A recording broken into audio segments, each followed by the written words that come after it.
Hello friends, today I'll explain Mr. Harrigan's Phone. This is a thriller film released on Netflix in 2022. So, at the start of the film we see a young boy named Craig. He returned to his hometown today after a long absence. After returning to his hometown, all of his childhood memories began to flood back to him one by one. He recalls his mother dying when he was a child. Craig feels responsible for his mother's death, though he was never informed the true cause of his mother's death. A very rich man named Mr. Harrigan also lives in this town. Mr. Harrigan believes in God and goes to church every day to pray. One day he noticed a small child telling a story to everyone in the church. Craig is the name of this youngster. Mr. Harrigan was pleased by Craig because he was a terrific storyteller. That afternoon Mr. Harrigan went to Craig's residence and he invites Craig to come to his house every day and read a book to him because he is vision challenged. He further stated that he would pay $5 per hour for this service. Mr. Harrigan's proposal was accepted by Craig. The following day, Craig travels to Mr. Harrigan's residence to read the book to him. Mr. Harrigan's residence is enormous. This residence is fully equipped and nothing is in limited supply. Despite the fact that the entire home has 50 rooms, such a vast residence can only accommodate 3 people. Mr. Harrigan is one of them along with a servant and a maid to look after him. Craig comes here 3 times a week to read. Mr. Harrigan periodically provides Craig lottery tickets as a bonus despite the fact that Craig is here for the money. This went on for several days. Craig and Mr. Harrigan got along well after just a few days. One day Craig visits an internet cafe to learn more about Mr. Harrigan. He went there and searched for Mr. Harrigan on Google. From Googling he learned that Mr. Harrigan was a very big businessman, but he was continually misbehaving with his company's employees. As an owner, he can never be regarded a decent man.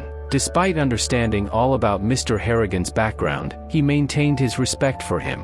Craig still considers him a nice man. 5 more years went in this manner. Craig is now an adult, so he enrolls in high school. Meanwhile, in school, a student called Kenny, he began ragging on Craig. He demands, "You must clean my shoes." Craig informed, he is unable to do so. Then the science instructor came before Kenny could do anything else with Craig. After visiting the teacher, Kenny departs. Craig talks about school-related matters with Mr. Harrigan that afternoon while reading books. Mr. Harrigan informs him that individuals who treat him in this manner should be responded to in their own language. It doesn't matter if it's in school or at work. This continued for several days. As Craig adjusts to high school life, he notices that the rest of the students are separated into several groups depending on the smartphones they use. Those who use Samsung phones belong into one group.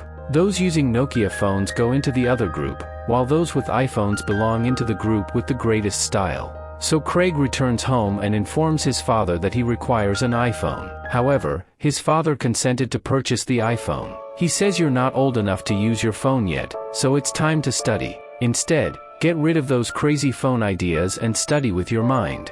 A few days later, when he scratched the ticket, which Mr. Harrigan gave him as a bonus, it contained money was $3,000. Craig was overjoyed to see this. His father also gives him a new iPhone because today is Christmas, so he got an iPhone from his father. Craig was pleased and embraced his father.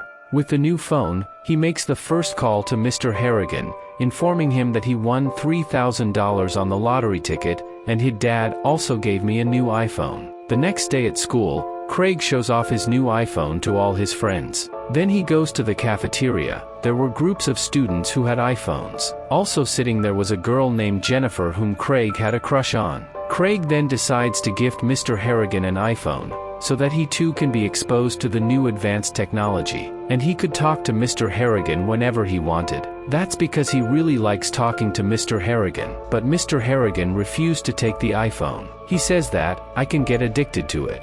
But Craig explains a lot to him about the phone, then he eventually consented to take the iPhone. Now Mr. Harrigan spends the most of his time on his iPhone. His enthusiasm for literature has diminished and he's been engaged with his iPhone all day. He got physically unwell as time passed and he was even had to wear an oxygen mask. The next day, when Craig goes to read book, he discovers that Mr. Harrigan has departed this world and gone to the next. He was home alone since both of his housekeepers had gone on leave. Craig called his father, who urges him to stay still until aid arrives. Despite the fact that Craig is aware that Mr. Harrigan has passed away, he continues to read books for him.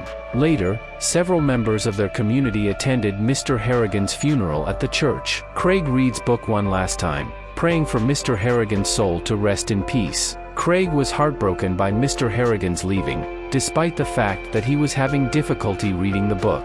He approaches Mr. Harrigan after finishing the book and conceals the iPhone in Harrigan's pocket. He then followed his father out of the church. That time Mr. Harrigan's personal finance manager arrived. He informs Craig that Mr. Harrigan left $800,000 from his trust fund in Craig's name. Craig may then use that money to further his study and establish himself in life. Craig and his father both burst into emotions when they heard this. Craig comes home and leaves a voicemail on Mr. Harrigan's phone. He stated in the message, "I have lost you, but I greatly respect you.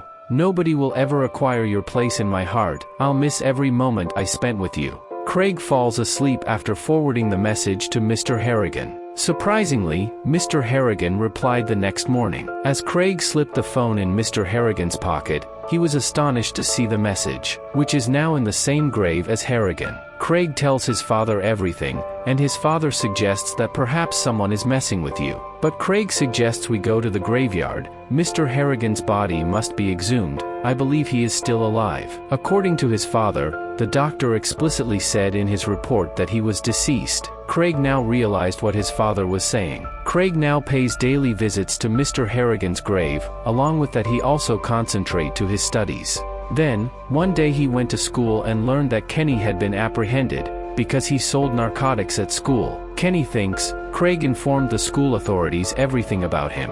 So, on the day of the school's annual program, he catches Craig and severely beats him. Despite the fact that his teacher is aware of this, Kenny is not reported to the authorities. That night, Craig calls Mr. Harrigan again and tells him everything. He was well aware that there would be no response. Even then he shares Kenny's story with Mr. Harrigan. Few moments later, he gets a message about Kenny's death. Craig is somewhat aback by this news and rushes to visit Kenny with some buddies. There it was discovered that Kenny had consumed too much alcohol, causing him to tumble from the top and die. But when Craig looked at Kenny's body, he noticed that he had shoe polish on his hands and face.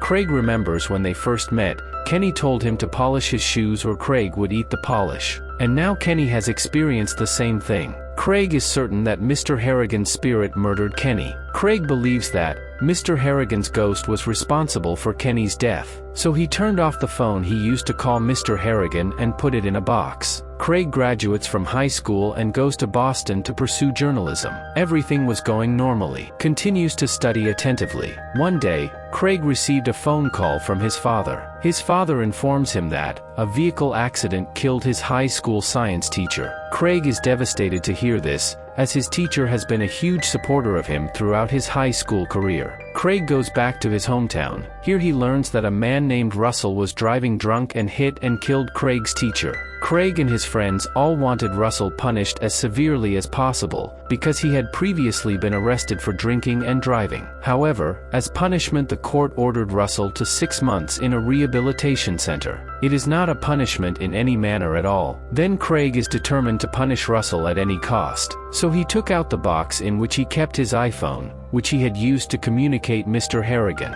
Craig pulls out his phone and calls Mr. Harrigan and tells him that Russell has no right to exist. Because of him an innocent teacher perished. The next day, Craig learns Russell's death while taking a shower at the rehabilitation center. Craig feels responsible for Kenny and Russell's deaths after hearing this. So he moves to Mr. Harrigan's residence to find evidence of supernatural activity. But Craig doesn't see much there. Then he opened Mr. Harrigan's cupboard and there he finds a photograph of Mr. Harrigan as a child. He also learns that, like Craig, Mr. Harrigan lost his mother when he was a child. That reason Mr. Harrigan chose him to read the book for precisely. This was the most critical question Craig had ever faced. Mr. Harrigan picked Craig despite the fact that he was aware that there were better readers in town. He now had an answer to his question. Then he gets to Mr. Harrigan's graveyard. He says, "At first, I didn't understand the rest of your messages, but now I understand everything. These signs imply that your spirit has to leave, and you can no longer be contacted." Actually, Mr. Harrigan saw himself in Craig, thus his spirit responded to Craig's messages. Craig then goes to his mom's grave. He had never been here before. Sitting next to his mom's grave, he wept a lot. He then moves to a lake and drops his first iPhone, which he was using to send voicemails to Mr. Harrigan. He also wants to get rid of his new phone, but as it is hard to live without one these days, so he keeps it with him instead. Craig then says, "When I'm buried, don't put a phone on my grave." And with that, the film comes to an end. So friends, this film's plot can be interpreted in a variety of ways. Please share your thoughts on this story. I hope you enjoy the film story. As always, thank you for sticking with me to the finish. I'll be back soon with a new video. Today is a good day to say goodbye.